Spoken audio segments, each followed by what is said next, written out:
New homes in suburban England would need to be fitted with electric car charging points under a government proposal to cut emissions. Ministers also want new street lights to come with charge points wherever there's on-street parking. Details of a sales ban on new conventional petrol and diesel cars by 2040 are also expected to be set out. The strategy comes at a time when the government is facing criticism for failing to reduce carbon emissions. The government's target is to reduce the UK's greenhouse gas emissions by at least 80% of 1990 levels by 2050. Why carmakers must adapt, or die. Creme Eggs knockout car charging point. UK's clean car goal not ambitious enough. The proposals, announced by Transport Secretary Chris Grayling, aim to make it easier to recharge an electric car rather than refuel petrol or diesel vehicles. They include the need to assess if new homes and offices should be required to install charging points as standard. New street lighting columns with on-street parking to have charging points in appropriate locations. More money being allocated to fund charging infrastructure. Mr. Grayling said the proposed measures would mean the UK having one of the most comprehensive support packages for zero-emission vehicles in the world. The prize is not just a cleaner and healthier environment but a UK economy fit for the future and the chance to win a substantial slice of a market estimated to be worth up to £7.6 trillion by 2050, he said.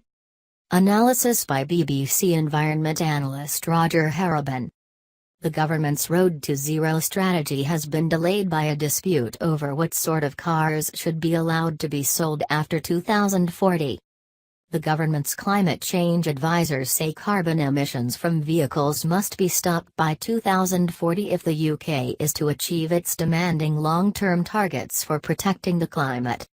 That implies that cars after that date should be fueled by electricity or hydrogen.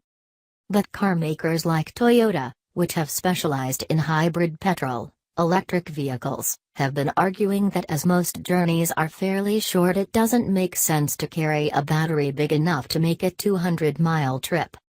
It seems they have won their argument that hybrid should still be able to be sold, to the dismay of environmentalists who say the task of tackling carbon emissions from transport is going much too slowly anyway. The Campaign for Better Transport welcomed plans to increase charge points but said overall the strategy fails to match the urgency of the situation. It said new petrol and diesel cars should be banned by 2030, 10 years earlier than the government's proposal, and criticized the confusion over the future of hybrids. The government has said it sees a role for hybrid technology in its new strategy. Step in the right direction. In the first 6 months of this year, electric vehicles made up only 5.5% of the UK's new car market, compared with 4.3% over the same period in 2017.